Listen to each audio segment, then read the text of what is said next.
Welcome sa Tagalog Horoscope, ang iyong gabay sa pang-araw-araw na buhay.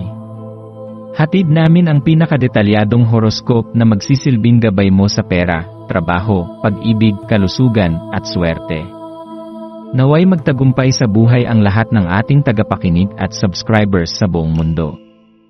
Maraming salamat sa pag-subscribe at tanggapin ang siksik, liglig, at umaapaw na biyayang hatid ng Tagalog Horoscope. Ito ang iyong pang-araw-araw na horoscope para sa Aquarius para sa Pebrero 25, 2025. Ngayon, isang natatanging enerhiya ang bumabalot sa iyo, habang ang buwan ay pumupwesto sa iyong tanda, nag-aanyaya sa iyo na yakapin ang iyong pagiging natatangi. Ang enerhiyang ito ay nagbibigay sa iyo ng mas malalim na koneksyon sa iyong sarili.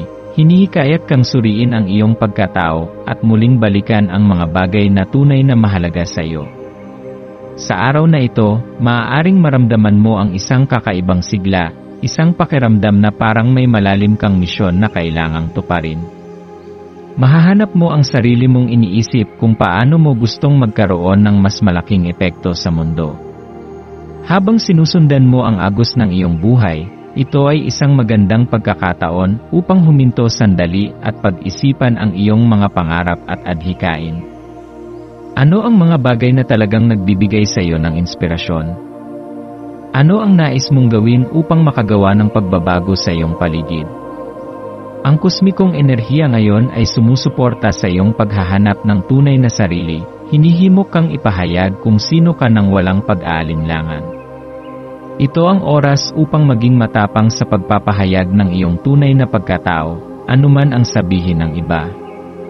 Ang iyong isip ay puno ng mga ideya at pananaw na maaaring magbukas ng mga bagong pintuan sa iyo.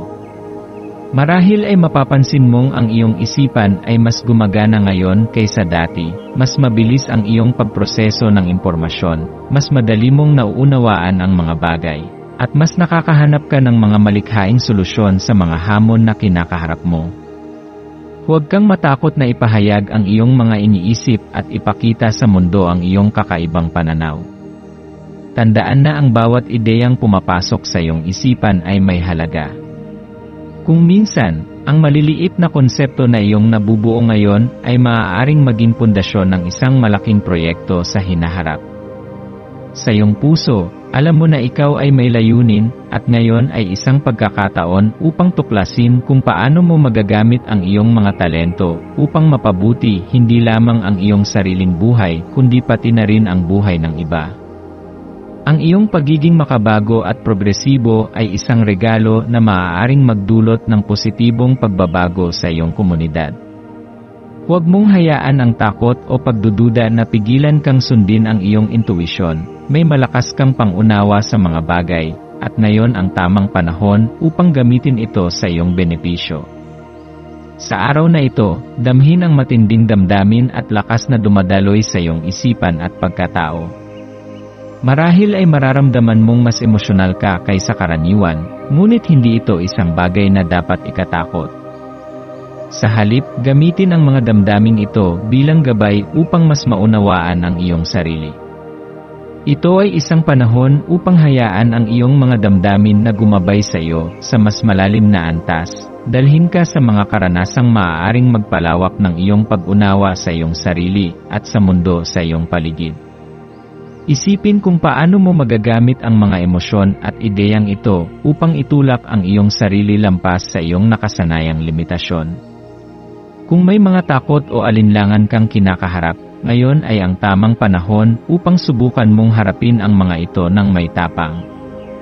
Ang pagiging bukas sa pagbabago at pagyakap sa bago ay maaaring magdala sa iyo sa hindi mo inaasahang landas ng tagumpay at kasiyahan. Ang buwan sa Aquarius ay nagdadala ng isang malakas na koneksyon sa pagitan ng iyong sarili at ng iba pang tao. Ang enerhiyang ito ay nagbubukas ng mas malalim na antas ng pangunawa at empatya, na nagpapalakas ng iyong kakayahang makiramay sa mga taong nakapaligid sa iyo. Ang araw na ito ay nag-aalok ng pagkakataon upang makita kung paano tayo lahat ay konektado sa isa't isa, kung paano ang ating mga kilos at desisyon ay maaaring magkaroon ng epekto sa mas malawak na mundo. Ang iyong kakayahang makiramay ay lumalakas ngayon, kaya't ito ay isang magandang panahon upang makinig sa iba at bigyang pansin ang kanilang mga kwento. Sa paggawa nito, mas lalo mong mapapahalagahan ang koneksyon mo sa mga tao sa iyong paligid at ang iyong papel sa mas malaking larawan ng buhay. Huwag mong ipagwalang bahala ang iyong kakayahang magbigay inspirasyon sa iba. Madalas, ang iyong simpleng salita o kilos ay maaaring magdala ng liwanag sa buhay ng ibang tao. Habang lumilipas ang araw, hayaang ang liwanag ng buwan sa Aquarius ay magbigay liwanag sa iyong landas. Ang iyong kakaibang katangian ay ang iyong pinakamalaking yaman. Ito ay isang bagay na maaaring magsilbing inspirasyon sa iba. Huwag kang matakot na ipakita ang iyong tunay na sarili, sapagkat ang iyong authenticity ay siyang magdadala sa iyo sa tunay na tagumpay. Ang pagiging totoo sa iyong sarili ay hindi lamang nagpapalakas ng iyong loob, kundi nagbibigay rin ng lakas sa iba na gawin din ito.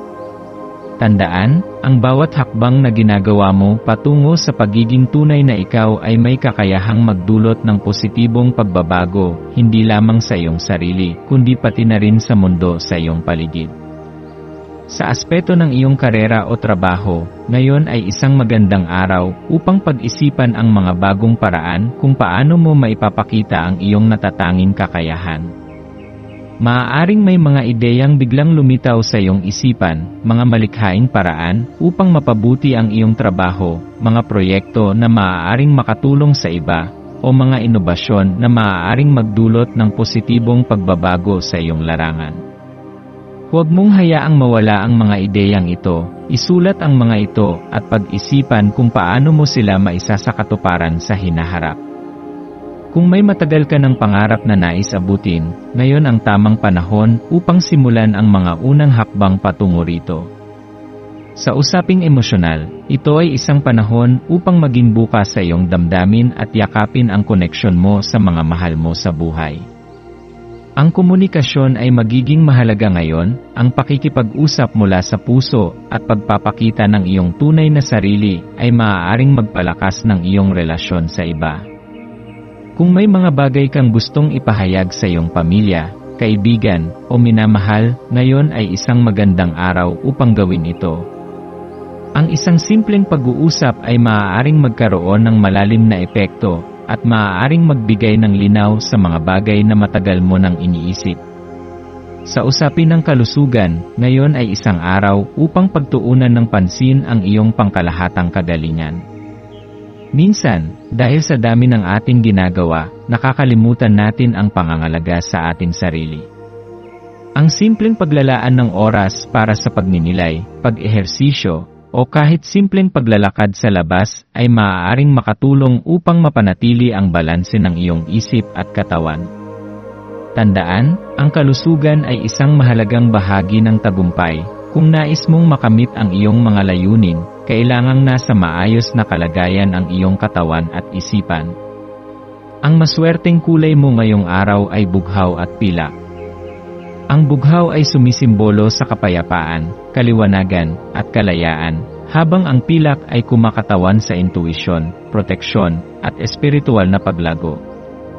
Ang pagsusuot o paggamit ng mga kulay na ito sa iyong araw ay maaaring makatulong upang mapanatili ang isang positibong enerhiya sa iyong paligid.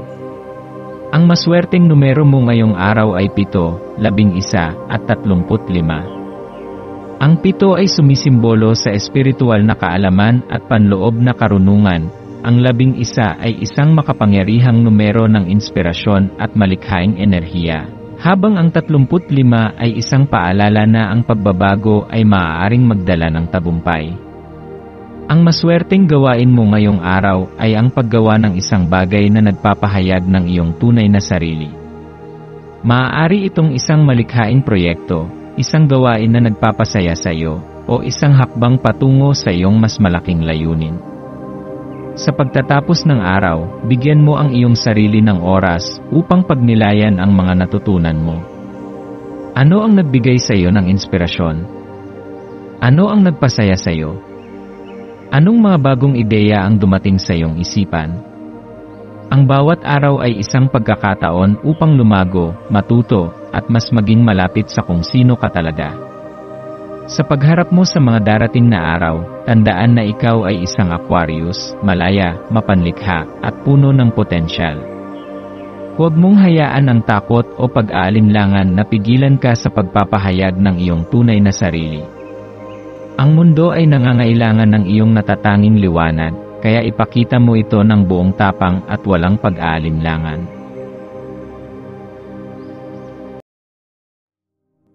Tayo ay magkaroon ng kaunting sandali upang ipagdasal ang lahat ng mga dalangin ng ating mga subscribers, na sana'y matamo nila ang kanilang mga pinapangarap sa buhay, magandang trabaho, mabuting kalusugan, payapa at masayang pamumuhay, at siksik, liglig, at umaapaw na biyaya at kayamanan. Ipinagdarasal namin ng mataimtim ang lahat ng mga komento sa nakaraang video, at hinihiling namin, Panginoon, na pagpalain mo ang ating mga subscribers ng masayang buhay sa mundong ibabaw. Maraming salamat po. Maraming salamat sa panonood ng iyong horoscope ngayon araw. Naway gabayan ka ng mga bituin sa iyong landas. Huwag kalimutang mag-like, share, at subscribe para sa iba pang cosmic na kaalaman. Hanggang sa muli, manatiling konektado sa universo